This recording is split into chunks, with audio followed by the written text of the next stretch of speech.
What's up, everybody? I'm Amara. This is Amara's Logic. Got a new video for you today. Got a boxing update and recap of tonight's great fight on HBO pay-per-view with Triple G, Gennady Golovkin versus Saul Canelo Alvarez for the middleweight supremacy. And damn, this was a great fight. I gotta admit, I came in thinking that Canelo's speed and head movement and just his speed and his skill set was going to be too much for Triple G, because I felt like Triple G been fighting nothing but trash cans besides Jacobs, and Jacobs gave him all that he could handle. But this is a different Triple G. Like, I was wild impressed with Triple G tonight, and let's get into it. I'm strapped in.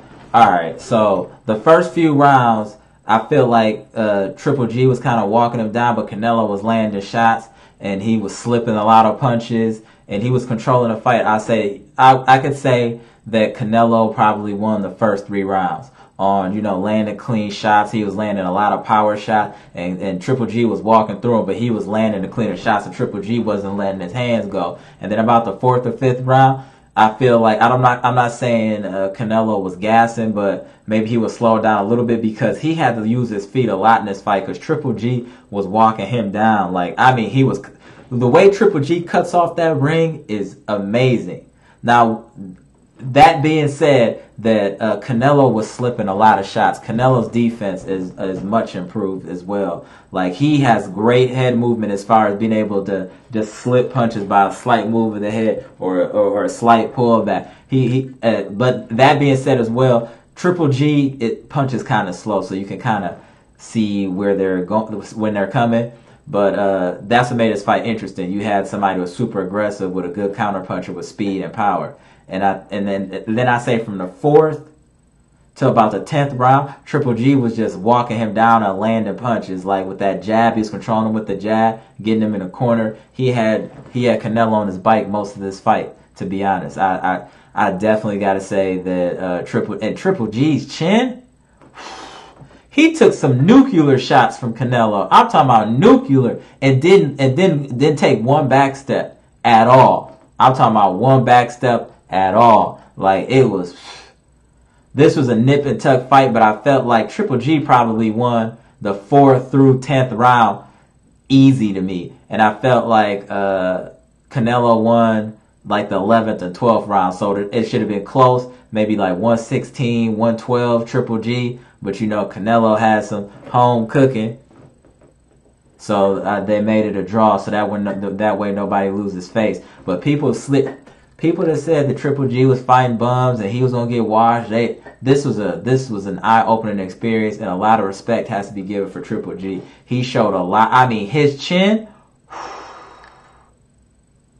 he took some shots. Canelo took some too, but I felt like Triple G wasn't like letting his hands go with all his power so he could maintain throughout the whole fight. I feel like he was rationing himself as far as how hard he was throwing, so he wouldn't punch himself out or get tired down the stretch to maintain that frantic pace that he was at as far as walking down Canelo. But he landed some big shots. Canelo took some big shots as well. But I felt like Canelo was showing more signs of feeling that power than he let on in the post-fight, talking about he didn't feel his power. If that was the case, why wouldn't you letting your hands go, Cinnamon? You would have been letting your hands go if you weren't feeling his power. You would have just stood there and just been traded. So I don't like all that fun. Come on, bro. You were feeling the power. Otherwise, you would have stood there in exchange. Why were you on your bike the whole fight? You were literally running most of the fight. You would sit and trade real quick and then run. But I'm not going to get into it. Y'all know what I want to say. But it was a good fight. I want to see a part 2 because I want to see somebody definitively lose, like by a KO. These are when these type of fighters fight, to really win, you have to KO somebody or truly have them hurt multiple times. I don't think anybody was really hurt, but I felt like Canelo showed more being hurt by big punches than Triple G. Triple G was walking through everything like he was a robot or a Terminator, so he just kept pushing forward and bringing more pace, and he was really controlling Canelo with that jab. But when Canelo was getting off first, he was controlling the action. But it's hard to get off first when you're walking on your back foot the whole time because somebody's pressing you. So it'd be interesting to see in a part 2 what adjustments both fighters have made.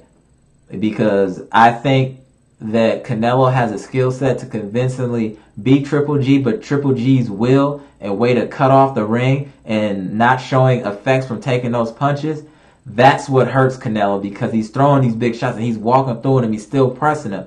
So it's like, damn, Canelo's like, what do I got to do to stop this guy? And that's what Canelo has to figure out. Maybe he's going to the body.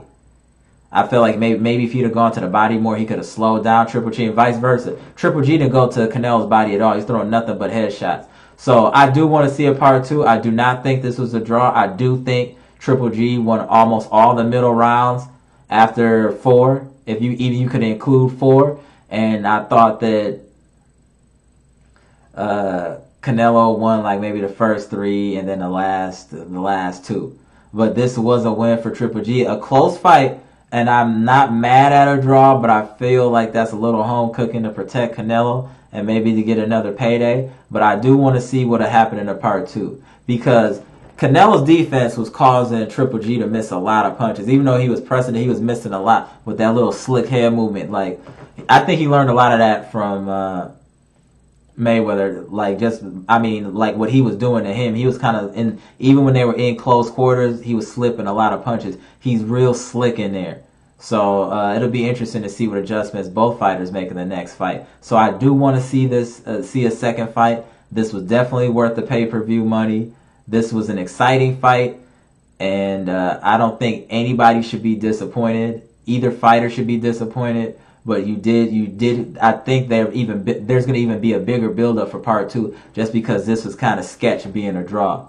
I mean, that's my personal thoughts. Y'all let me know what y'all think in the comment section. I'm still charged from the fight. I really enjoyed the fight, to be honest. Boxing has been cracking this year, period. Shout out to boxing. HBO and Showtime, no bias. I just like to see good action fights. And I do want to see Triple G versus Canelo part 2. However, in my opinion, Triple G won this fight, 112 to 114. In my opinion, I felt he showed, let me just say this, ring gentlemanship. He controlled the real estate in the ring, and he landed more punches. I'm not saying he landed more power punches, but more punches in totality, in my opinion, than Canelo, and deserved to win this fight. And hopefully we get a part 2 fairly soon. Hopefully the top of the year, since this is happening in September, so maybe February, March, or somewhere, that they can have a part 2, and I definitely want to see it. I'm gonna be strapped in to see that one. You feel me? So I'm hyped. I just wanted to throw something out there real quick. Y'all let me know what y'all think in the comment section. Subscribe, hit that like button, share my videos, and let's see what's going on in this comment section with this fight. I really want to hear what people's opinions are. Gone.